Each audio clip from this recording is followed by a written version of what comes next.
tal? ¿Cómo están? Buenas noches, bienvenidos. Esto es Decisión Libre 2023, el espacio de entrevistas sobre elecciones de Guatevisión y Prensa Libre. Esta noche continuamos con las conversaciones y el análisis. Y el invitado en nuestros estudios es el doctor Edmond Mulet. Como ustedes saben, él ha sido candidato a la presidencia de la República en la primera vuelta por el partido Cabal. Doctor, buenas noches, bienvenido a Decisión Libre. Muy amable, muchas gracias. Un gran gusto estar de nuevo acá en este set y ahí dispuesto a conversar sobre esta fase interesante del proceso electoral. Interesante y movida, doctor. Sí. ¿Cuál es el estado de la democracia en este momento, según usted, después de lo que hemos visto en los últimos días? Muy frágil, yo diría que muy frágil, con muchos signos de interrogación, con muchas dudas, con mucha ansiedad también de la población, por falta de certeza, por falta de seguridad. Incluso en los plazos electorales, se van a cumplir, no se van a cumplir, y hay muchos rumores también de todo tipo, y eso genera también mucha preocupación en la población. Entonces, yo en lo personal lo que quiero, lo que yo deseo es que esta fase quede superada lo antes posible, para que haya certeza y seguridad de que el 20 de agosto es la segunda vuelta, que los dos ganadores que debieran pasar a la segunda vuelta sean confirmados lo antes posible para que puedan realizar su campaña como debe ser, para que la población conozca cuáles son sus propuestas y sus planteamientos de plan de gobierno. En el caso de Semilla, no se conocen mucho esos planes de gobierno, entonces yo creo que ellos le estarán muy interesados en que esta campaña electoral les brinde la oportunidad también para que se conozca un poco más sus planteamientos. ¿Cree que hay un desfase en ese sentido o no ha sido equitativo el manejo de los dos partidos? No, yo creo que todos tuvieron la oportunidad, pero no toda la población le puso atención a ciertos candidatos o a ciertos partidos porque no aparecían, como decían, los punteros o en las encuestas. En cambio, ahora pues ya es evidente quiénes deben pasar a la segunda vuelta y ahí está la oportunidad para poder plantear realmente cuáles son las propuestas que tienen cada uno. Porque también hay que recordar que la primera vuelta es una campaña electoral, la segunda vuelta electoral es una campaña electoral totalmente distinta y diferente, con solamente dos actores. Ya solamente son dos candidatos nada más, bueno, son cuatro porque son candidato presidente, vicepresidente de ambos. Antes éramos, ¿cuántos? 3,000 y pico de candidatos a cargos de elección popular, alcaldes, síndicos, concejales, diputados. Ahora eso se reduce a 4 personas nada más. Entonces hay más oportunidad a través de entrevistas, de foros, de debates, de planteamientos que se puedan hacer, hay más oportunidad de conocer a fondo porque son solamente dos los que van a participar. Antes todo se diluía mucho entre tanto candidato. Y aunque ya sabemos cuáles son las diferencias entre la primera y la segunda vuelta, en este proceso electoral abona la serie de recursos que hemos visto en los últimos días y esta situación que se vive en el país. ¿Cómo cree usted que va a impactar cuando ya se oficialicen los resultados? Bueno, ojalá se oficialicen. Ya la Corte Suprema de Justicia hoy le dice al Tribunal Supremo Electoral, reconoce que el Tribunal Supremo Electoral cumplió con lo mandatado por la Corte de Constitucionalidad y le dice la Corte Suprema de Justicia al Tribunal Supremo Electoral que ya llegó el momento de oficializar las candidaturas y de adjudicar los cargos también de diputados y de alcaldes. Porque nos estamos acercando cada vez más a la fase de terminar con esta fase de tantas dudas y de tantos cuestionamientos. Pero también debo decir que no solamente fue ahora después de la primera vuelta, sino que durante todo el proceso electoral hemos visto ahí, pues ha sido un proceso muy errático, con un manejo, diría yo, pues bastante cuestionado por parte del Tribunal Supremo Electoral, cuando dejaron de lado a varias candidaturas también, y muchas veces una ley electoral muy casuística, que un mismo caso puede ser interpretado de 1000 formas diferentes, o sea que las interpretaciones que el propio Tribunal Supremo Electoral hizo de la ley electoral también no generó mucha confianza en todo el proceso. Entonces yo espero que estas sean lecciones aprendidas, que las aprendamos de verdad, para que en el futuro lo primero que hay que hacer es una nueva ley electoral para evitar estas dudas que se han dado en toda esta campaña. Y a propósito de lo que usted menciona sobre el actuar del Tribunal Supremo Electoral y de lo que vimos en los primeros días de este proceso, ¿usted cree que está a tiempo esta instancia de enmendar los errores que se le han criticado en este momento? ¿Y cómo sería eso? Bueno, un error que se cometió fue la contratación de un sistema de conteo de votos 3 días antes de la elección, sin licitación pública, no más de 2 millones y pico quetzales, muy poco transparente ese proceso, que después ya no fue utilizado, o sea que se cometieron muchos errores que ahora ya no se pueden corregir, eso ya quedó en el pasado. Lo que se puede hacer ahorita es tratar de clarificar lo que falta del proceso electoral. Muchos errores se cometieron por muchos actores diferentes y eso ya no se puede corregir, no se puede enmendar, incluso la propia ley electoral, pero que sí en estos días que quedan, de aquí al 20 de agosto, que sí se debe hacer un esfuerzo para que se reconozcan los resultados como son, de que se desvanezcan esas dudas o esas acusaciones de fraude que andan flotando por ahí y de que se adjudiquen los cargos pues, para diputados, síndicos, concejales y alcaldes y que se ya anuncie quiénes son oficialmente, que ya sabemos quiénes son oficialmente los que pasan a la segunda vuelta. Doctor Muleta, ahora que menciona la palabra fraude, que se mantiene en el ambiente, ¿usted en algún momento temió que sucediera eso cuando se le posicionaba a usted en segunda vuelta? Bueno, primero fue una sorpresa, como lo fue para todos, pero inmediatamente pudimos verificar con las actas a nivel nacional de nuestros fiscales en todas las mesas a nivel nacional.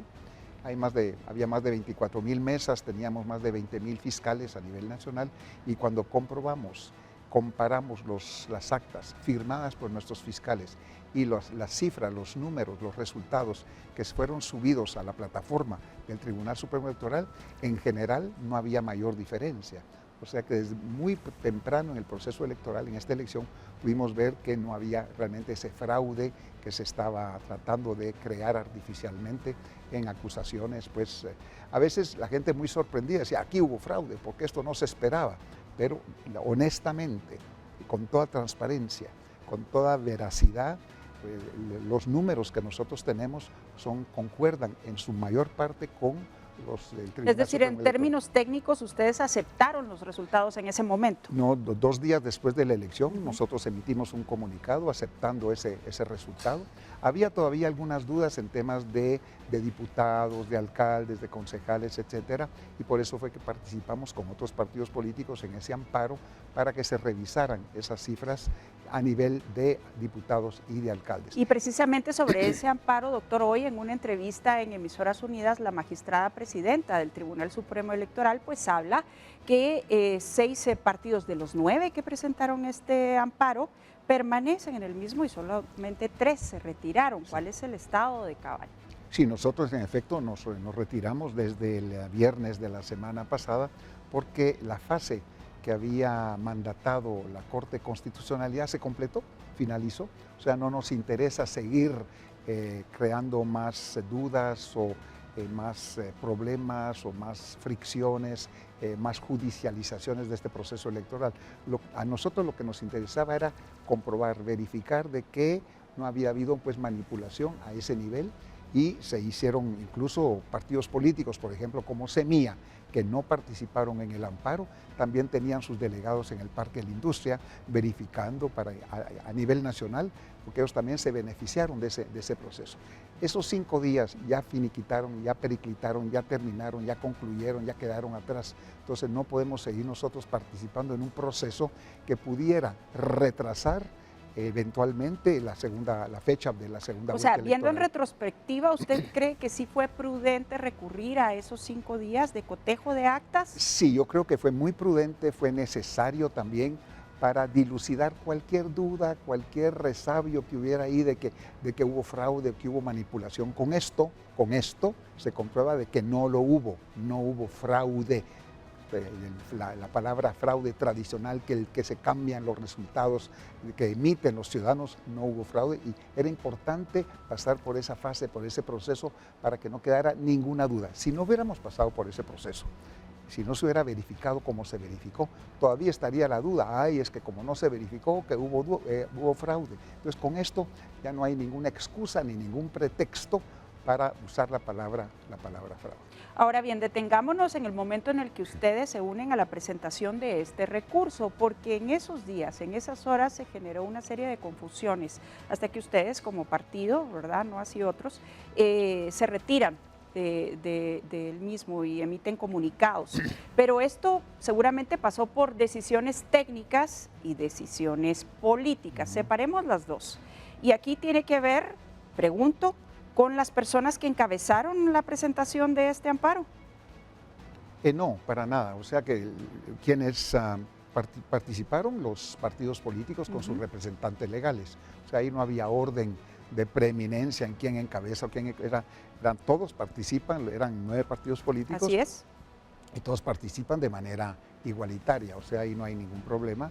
Y nosotros, por nuestras propias razones también. ¿Cuáles eran esas propias razones? Las razones nuestras era que habían bases a nivel nuestras de cabal, candidatos a diputados, candidatos a alcaldes, que tenían dudas en relación a esto. Entonces nosotros también tenemos que respaldar a nuestra gente. Entonces participamos en ese proceso, no compartíamos el tema de que hubiera manipulación del resultado electoral a nivel presidencial.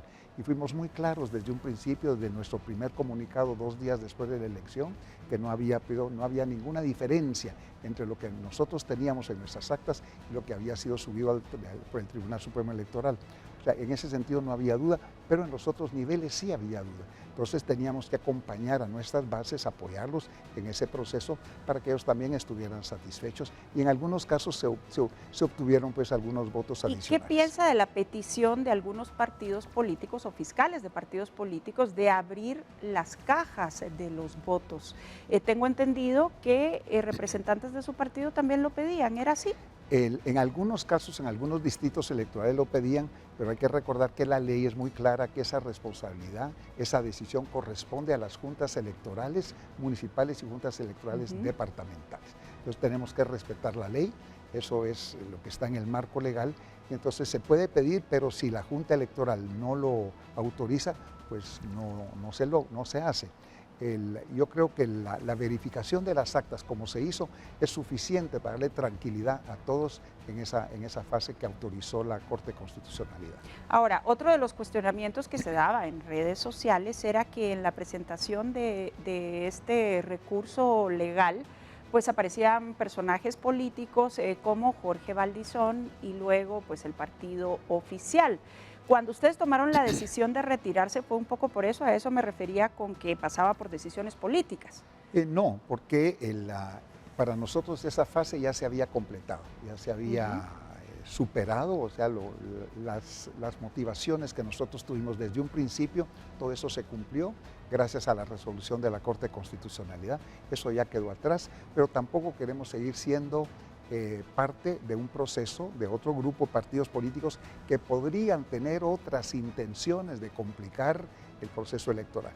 Hemos sido muy claros desde un principio que la segunda vuelta electoral tiene que darse el 20 de agosto y que nosotros no vamos a aceptar, no vamos a permitir ningún retraso en esa fecha electoral, porque si lo permitimos, aquí se descalabra todo, se viene abajo toda la estructura electoral y estamos abriendo la puerta para algo insospechado, con consecuencias que no conocemos pues qué va a pasar. Entonces tenemos que ser muy cuidadosos y muy responsables en respetar la voluntad popular, que es fundamental en una democracia. Desde su perspectiva política y de lo que ustedes saben como partido en sus acercamientos con diferentes instancias, ¿usted cree que en la fase en la que nos encontramos en este momento con la resolución de la Corte Suprema de Justicia del día de hoy, esto se quedará aquí o todavía hay riesgo de que continúen acciones legales? Yo creo que a nivel puramente legal, judicial, ante la Corte de Constitucionalidad o eminentemente del proceso electoral, yo no veo ya mayor peligro. Aquí tenemos que cumplir con lo que la propia Corte Suprema de Justicia dice el día de hoy, cuando le pide al Tribunal Supremo Electoral que haga la adjudicación de cargos y que determine quiénes son oficialice quienes pasan a la segunda vuelta. O sea que ahí no veo mayor peligro. Pudiera darse que hubiera la mano peluda en algunos otros sectores, otras que pudieran utilizar otro tipo de argucias en otros planos, pero en el tema puramente electoral, yo creo que esta fase ya quedó superada. ¿Cuáles serían esos sectores, doctor? Hay gente que no está contenta con los resultados electorales, que no les satisfacen, que no les, otros partidos políticos. El partido oficial, por ejemplo, hay varios partidos oficiales también, o sea, que han participado en este proceso, que podrían estar buscando otras formas de impedir que se avance en la determinación de quienes pasen oficialmente a la segunda vuelta, y nosotros no podemos participar en ese juego, absolutamente. ¿Cuáles cree que son las razones para que se mantengan esos intereses? El no estar de acuerdo pues con el resultado, o también están muy sorprendidos, me imagino, por el resultado electoral, como lo estamos todos también, porque fue una sorpresa para todos. Yo creo que hay también elementos de preocupación, o de que pudiera haber en estos sectores, de que si gana la señora candidata de la UNE o si gana el señor candidato de Semilla, tal vez no van a tener el mismo control que han tenido en el gobierno o en el país durante mucho tiempo, y que eso se les puede ir de las manos. Entonces pudieran estar angustiados por esa fase. Y a propósito de esos resultados, doctor, ¿qué piensa usted de ellos? ¿Qué piensa de esos resultados? De los resultados que se dieron en esta elección. En la presidencial. Es la expresión de la voluntad popular, o sea que eso es lo que tenemos que respetar. Y a mí no, yo no estoy de acuerdo con esos resultados. O sea, ¿Por qué no está de acuerdo? O sea, sí estoy de acuerdo en el sentido de aceptarlos. No, por supuesto, no era el resultado que yo quería tampoco, ¿verdad? Pero, ¿y qué cree que pasó con ello? Ustedes me imagino que ya hicieron una evaluación como partido político. Sí, yo creo que el sentimiento antisistema es muy, muy fuerte en Guatemala, muy, muy fuerte. Lo dije durante toda la campaña electoral, y ahí durante los últimos 15 días, como aparecíamos en lugar preferente en las encuestas, ahí todos estos partidos políticos se dedicaron a atacarme, a atacar a Cabal, a los candidatos de Cabal, una campaña negra en las redes sociales, algo visceral, algo muy duro, algo grosero, algo terrible, terrible. Inventaron un montón de cosas. Yo creo que eso fue parte de ese resultado. Muchos elementos también de no haber podido nosotros captar lo que yo hubiera querido hacer, captar ese sentimiento antisistema en favor de nosotros. ¿Qué cree que pasó para que usted no pudiera captar ese sentimiento antisistema? Tal vez mucha cautela, tal vez de nuestra parte, porque teníamos amenazas. El señor Curruchiche y el Ministerio Público me tenían la espada de Damocles encima. Usted precisamente, ahora que lo dice, recuerdo que también en una entrevista en Emisoras Unidas dijo que le habían puesto un bozal, algo así. ¿Y usted se mantuvo con ese bozal durante toda la campaña? No, ¿o qué pasó? Ya al final, cuando quedó superado el tema del Ministerio Público y todo, bueno, que no ha sido superado porque todavía está pendiente una apelación que el señor Curruchiche presentó ante la Corte de Constitucionalidad, eso todavía está pendiente, pero ahora ya no es relevante, porque me acusaron a mí de ser conspirando contra la Administración de Justicia en Guatemala, porque yo alcé mi voz en defensa de la libre expresión del pensamiento y de periodistas que eran perseguidos por un juez y por la Fiscalía del señor Curruchiche. Entonces, eso pues ya quedó atrás, pero sí fuimos muy cautelosos tal vez nosotros en nuestras expresiones. ¿Usted cree que si se hubiera quitado ese bozal antes, los resultados para usted habrían sido diferentes? Pues tal vez me hubieran bloqueado. Tal vez me hubiera tal vez sufrido el mismo destino que Roberto Arzú o Telma Cabrera o el señor Pineda. Que estaba en riesgo eso. Eso estaba en riesgo, y me lo decían, cuidadito porque lo vamos a bloquear. O sea que, ¿quiénes se lo decían? Funcionarios, gente. ¿Funcionarios del partido oficial? De varios sectores, sí, sí. No, eso estaba en el ambiente también, o sea, esa amenaza permanente estaba ahí, y nosotros fuimos perseguidos, hostigados, acosados. Muchos de nuestros candidatos a alcaldes, muchos renunciaron, porque si no se iban con el partido oficial, que eran nuestros candidatos, si no se iban con el partido oficial, no les daban finiquito en la Contraloría de Cuentas, no les daban proyectos en el Presupuesto General de la Nación, o les iniciaban una demanda penal, acción penal en el Ministerio Público. Entonces, muchos de ellos por necesidad se tuvieron que ir con... Y así le puedo contar. Un día de estos voy a publicar mis memorias sobre esta campaña electoral y voy a contar ahí cosas muy interesantes de cómo este proceso electoral fue realmente errático desde un principio, y que fue diseñado por la gente del gobierno hay que decir las cosas como son, para favorecer a ciertos candidatos o a ciertas candidatas. Y yo era una piedra en el zapato. Logré esquivar eso en algunos momentos, pero venían otros candidatos atrás, otros a quienes no les ponían atención y a quienes no estaban atacando, a quienes no les ponían atención, y fueron esos candidatos los que finalmente pasaron a segunda vuelta. ¿Usted cree que si se hubiese sabido antes que Bernardo Arévalo iba a tener el resultado que obtuvo en esta primera vuelta electoral, él también se habría encontrado con estos total obstáculos? Y absolutamente, y lo estamos viendo ahora? El pobre señor, ahorita todo lo que me hicieron a mí en las redes sociales se lo están haciendo a él ahora. Le inventan cada cosa, acusaciones falsas, de todo tipo de cosas. Al pobre señor ahí lo tienen crucificado en las redes sociales. Entonces, si desde un principio Bernardo Arévalo hubiera, digamos, aparecido en un lugar preferente como el que estaba yo en algún momento, él también hubiera sido objeto de eso desde antes. Ahorita él está sufriendo eso ahora. Doctor, ¿qué lección recoge usted de su campaña y de lo que nos está contando que atravesó, que experimentó en todo este proceso, siendo uno de los candidatos punteros en la primera vuelta? Primero es la ley electoral, porque la ley electoral es muy casuística. En casos idénticos, el Tribunal Supremo Electoral aplica la ley de manera totalmente distinta y diferente. O sea que la ley electoral es la fuente de la irracionalidad de este proceso electoral, y lo primero que habrá que resolver en el próximo Congreso. Cabal es el segundo partido con el mayor número de alcaldes a nivel nacional. Primero el partido oficial, por las condiciones que ya sabemos, el dinero, la manipulación, la utilización de recursos oficiales del Estado, en fin, toda una cosa tremenda. Nosotros tenemos 50 alcaldes, más que la UNE, son más que la UNE. Y tenemos una bancada de 18 diputados. O sea que tenemos un patrimonio importante que vamos a utilizar para garantizar la democracia en Guatemala, la libertad, para los principios constitucionales sean respetados. O sea, tenemos una fuerza interesante que vamos a poner al servicio de Guatemala.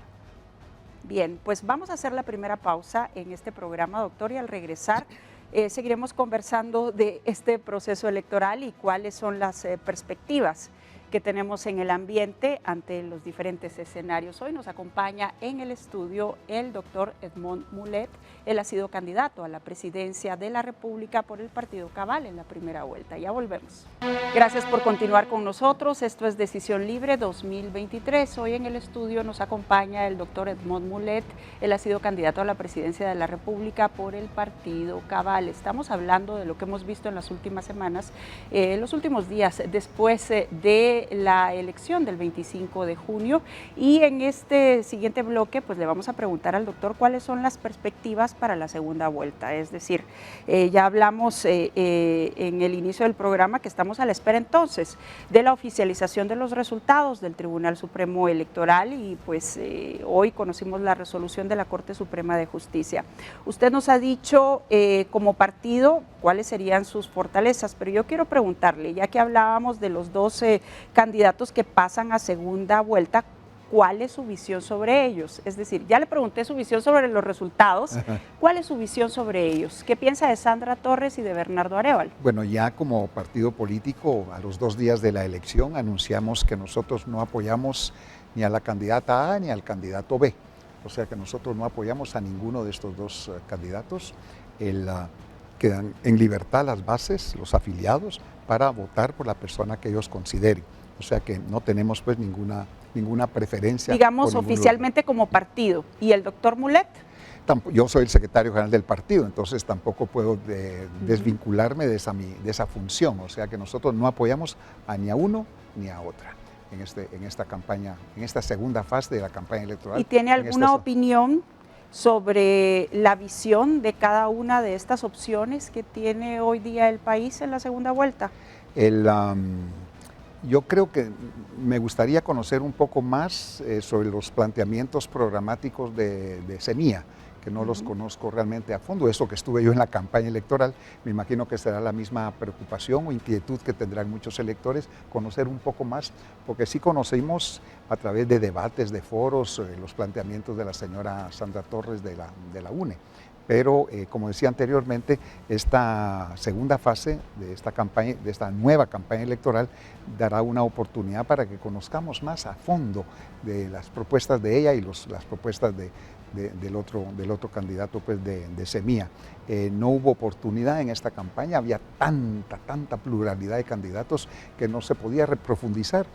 Había debates entre comillas, que no fueron realmente debates, sino que eran más bien foros, y en donde le daban a uno 1 minuto y medio para responder y 30 segundos para si había algún comentario personal. O sea, ahí no se puede profundizar, y con tantos candidatos pues la oferta electoral fue muy grande. En cambio ahora, con solo 2 candidatos, la ciudadanía va a tener la oportunidad de realmente conocer quién es quién, de dónde vienen, qué son, a dónde van, qué proponen, quiénes son las personas que los acompañan, y todo eso es muy importante, que en la primera fase no hubo esa oportunidad para poder conocerlos. Y desde su perspectiva y conocimiento de la política nacional y de lo que estamos viendo hoy día, ¿están los escenarios para polarización? Sí, lamentablemente sí. ¿Qué tipo de polarización? ¿Ideológica? ¿De intereses? Más bien una polarización artificial. ¿Cómo es eso, doctor? Porque acusan digamos, al señor Bernardo Arévalo de ser comunista, por ejemplo, ¿verdad? Cuando sabemos que eso no es así. Digamos, la socialdemocracia es tal vez el proyecto político ideológico, sobre todo en Europa, que ha sido los que han detenido pues el avance del comunismo en Europa, sobre todo después de la Segunda Guerra Mundial. En Italia, en España, en Francia, en muchos de estos países, después de la Segunda Guerra Mundial, los partidos comunistas eran muy fuertes, y los demócratas cristianos, que son de derecha en Europa, y la socialdemocracia, que son de centro izquierda en Europa, y sobre todo la socialdemocracia, fueron el bastión para detener al comunismo. Entonces, que no me vengan a decir ahorita pues que Sandra Torres, que fue guerrillera, que fue comunista, o que no sé cuánto, que el otro, ninguno de los dos es comunista, pues, pero están utilizando ese tipo de apelativos artificiales. Por eso digo que es una polarización artificial. ¿En qué espectro ideológico los coloca a ellos? Bueno, Sandra Torres el otro día dijo que ya no era socialdemócrata, que lo había sido porque ella fue vicepresidenta del partido de la Socialista Internacional. Pues dice que eso fue hace algunos años, que ya no lo es. El otro, Bernardo Arévalo, sí se presenta como un socialdemócrata. Ya Álvaro Colom en su momento se presentó también como un presidente socialdemócrata. O sea que yo creo que es más conservadora en ese sentido Sandra Torres en este momento que lo que sería Bernardo Arévalo. Ahora bien, usted se colocaba en otro espectro ideológico. Yo soy un demócrata liberal. Y la gente lo identificaba también de otra manera. Bueno, las campañas negras decían que yo venía a venezualizar a Guatemala, que yo venía de Naciones Unidas, que yo era globalista, que yo era comunista. Uy, las cosas que decían, y se inventaban cada cosa impresionante, ¿no? Pero yo siempre, y el partido, somos demócratas liberales, creemos en la libertad, en la propiedad privada, en el sistema capitalista de desarrollo económico de un país, pero también un Estado y un gobierno que se ocupa de la educación pública, un Estado que se ocupa de la salud pública, de lo que hace a un país, a una nación, que aglutine pues a todos los sectores para que nadie se quede atrás. O sea que ese equilibrio que nosotros buscamos, creo yo, el que hubiera podido sacar a Guatemala adelante en los próximos 4 años. ¿Y a todo esto qué pasó con la derecha en Guatemala? Que la derecha también está muy fragmentada. Los que se autodenominan de derecha en Guatemala, que a veces uno se pregunta que ni siquiera saben lo que es ser de derecha. Entonces está muy fragmentada, o sea que, y más en algunos de esos sectores, más que temas ideológicos, eran intereses puramente económicos, más que ideológicos los que privaban. Muchos de ellos son la pura corrupción, Hemos tenido gobiernos, un sistema que favorece la corrupción en el país, y si no combatimos la corrupción, aquí podemos hablar de izquierdas, de derechas y todo, si no enfrentamos la corrupción, este país no va a salir adelante. Y ese es el cáncer que ha destruido y corroído a Guatemala. Doctor Mulet, y en ese sentido, ¿quién es quien realmente manda en el país?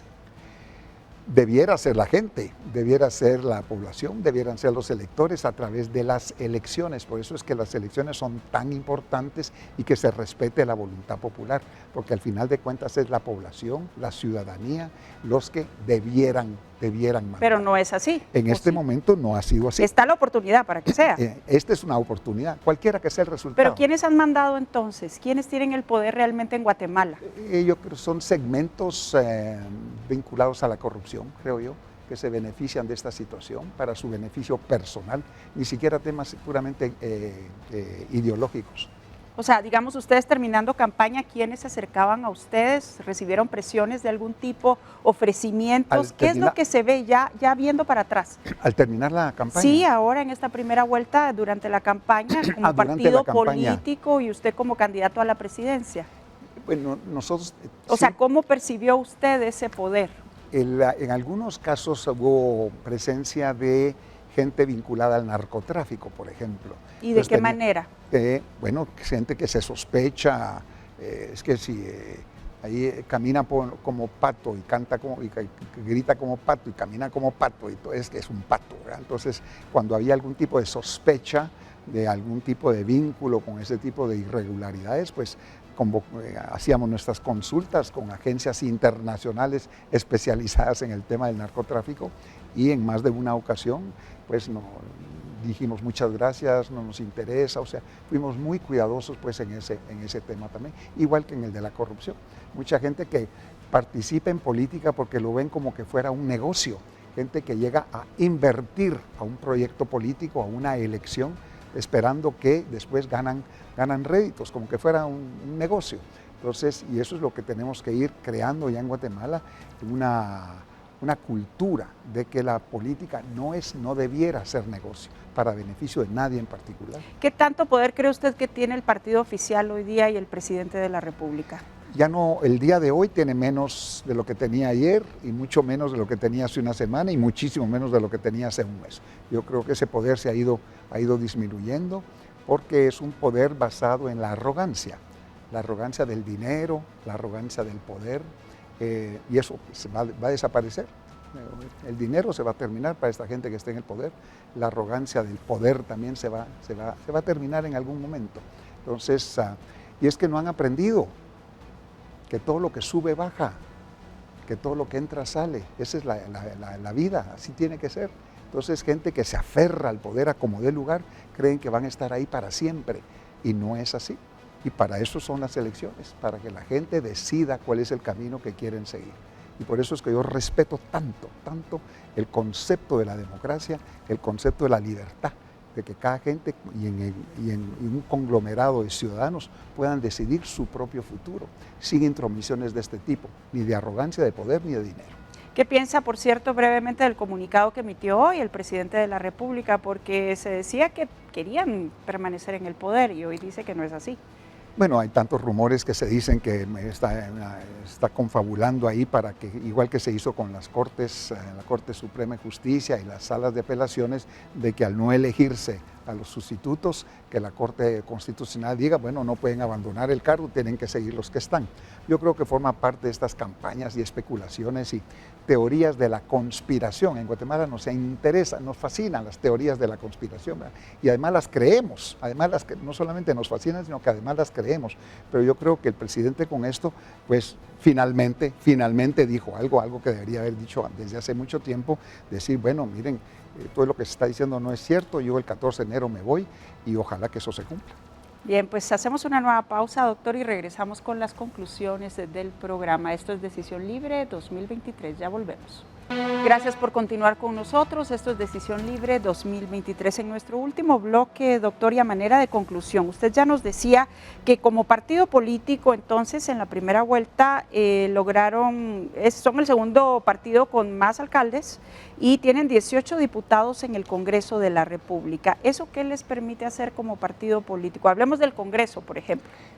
Nos permite ser una bisagra muy importante, porque el partido oficial es el que más diputados... Pero en ese sentido, ¿cómo van a hacer para que no se repita lo que vimos en esta legislatura de la llamada alianza oficialista, por ejemplo? No, es que ahí nosotros tenemos que ir caso por caso. ley por ley, no podemos allanarnos completamente a un proyecto político de cualquier signo que sea. Por ejemplo, los partidos políticos Valor y UNE estuvieron vinculados a este gobierno durante 3 años y medio, votando por todos los presupuestos, por los préstamos, cualquier proyecto que venía del Ejecutivo, inmediatamente lo aprobaban. Eso no fue gratuito tampoco, eso tuvo sus beneficios de todo tipo. Entonces nosotros no vamos a caer en esa trampa, ni de oposición radical, rabiosa, como unos quisieran, que la oposición fuera rabiosa, digamos, todo, quiero preguntarle, sino que fuera caso por caso. Usted dice que como partido no van a apoyar en esta segunda vuelta ninguna de las dos opciones a la presidencia, pero en el Congreso de la República, ¿con quiénes sí haría alianzas y con quiénes no el partido? Usted como secretario general. Depende depende de la agenda legislativa. Nosotros tenemos nuestro propio proyecto. Es decir, si UNE propone algo que a ustedes les parece, lo van a apoyar. Lo que sea bueno y para si Semilla lo propone también. Lo que sea bueno para la gente, lo que sea bueno para la democracia, lo que sea bueno para Guatemala, por supuesto que lo vamos a aprovechar. Y de cualquier signo que venga, cualquier proyecto o idea que también vaya en contra de nuestros principios, tampoco lo vamos a apoyar. ¿Y hay oportunidad para un partido político con 18 diputados de hacer sus propias propuestas o en todo caso, más que hacerlas, de que éstas prosperen? Ah, sí, absolutamente. Sí, porque si son, digamos, propuestas congruentes y son valederas y son importantes para la gente, yo creo que otros partidos políticos también estarán de acuerdo. Y en ese sentido, ¿tienen ustedes una misión como partido político en la siguiente legislatura? ¿Algún tema en particular? Tenemos nuestros proyectos que llevamos muy cerca en el corazón, por ejemplo, la jubilación universal, que existe en todas partes del mundo, que forma parte de nuestro programa de gobierno.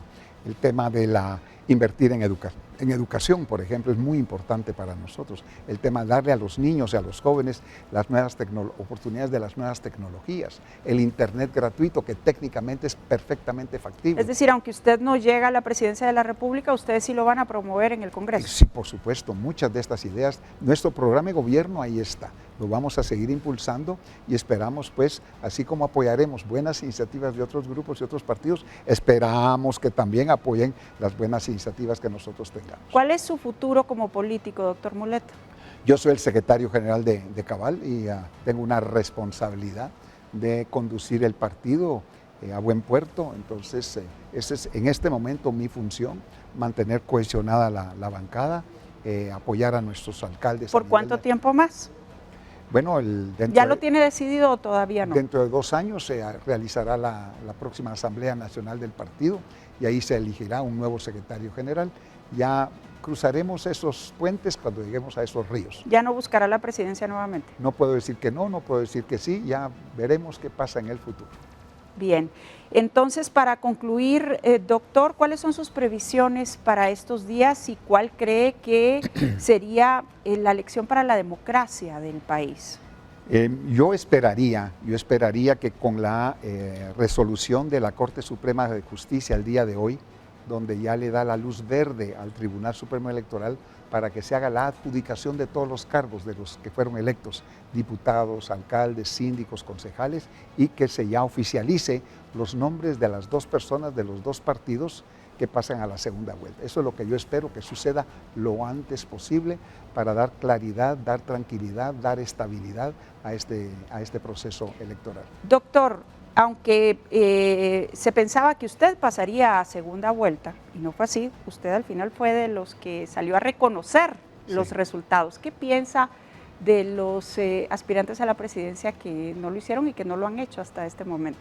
Pues no conozco las razones, tal vez quieren, no sé, seguir jugando con este sistema de judicialización, judicialización que no es conveniente para nadie. Entonces tenemos que respetar la voluntad popular, para eso es la democracia, para eso son las elecciones, nos guste o no nos guste, nos parezca o no nos parezca, nos beneficie o no nos beneficie ese resultado, tenemos que aprender a respetar la voluntad popular y espero que este proceso en lo que queda pues nos sirva a todos de lección de que ese es el camino a seguir. Si no, no vamos a seguir, no vamos a sacar adelante a Guatemala como bien se merece nuestro país. ¿Y el ciudadano, según usted, qué es lo que debe tomar en cuenta en esta segunda vuelta electoral a partir de la experiencia que vivimos? Bueno, conocer más a fondo las personalidades de quienes la candidata o el candidato que pasan a segunda vuelta, sus antecedentes, su pasado, de qué están hechos, sus propuestas también para sacar adelante ahora a Guatemala. O sea, hay oportunidad ahora realmente de hurgar más profundamente en lo que cada uno de estos dos partidos que pase a la segunda vuelta puede ofrecerle a Guatemala. Y Bien. sobre todo, yo pensaría, sobre todo, quien más se comprometa en la lucha contra la corrupción, ese creo que va a poder gozar del apoyo y del respaldo de la población, o debiera. Doctor Mulet, muchas gracias por habernos acompañado esta noche en Decisión Libre. Muy amable, gracias a usted. Buenas noches. Bien, el doctor Mulet, quien ha sido candidato a la presidencia de la República por el Partido Cabal. Gracias por su sintonía. Recuerden, en nuestras diferentes plataformas podrá encontrar este programa. Buenas noches, que descanse.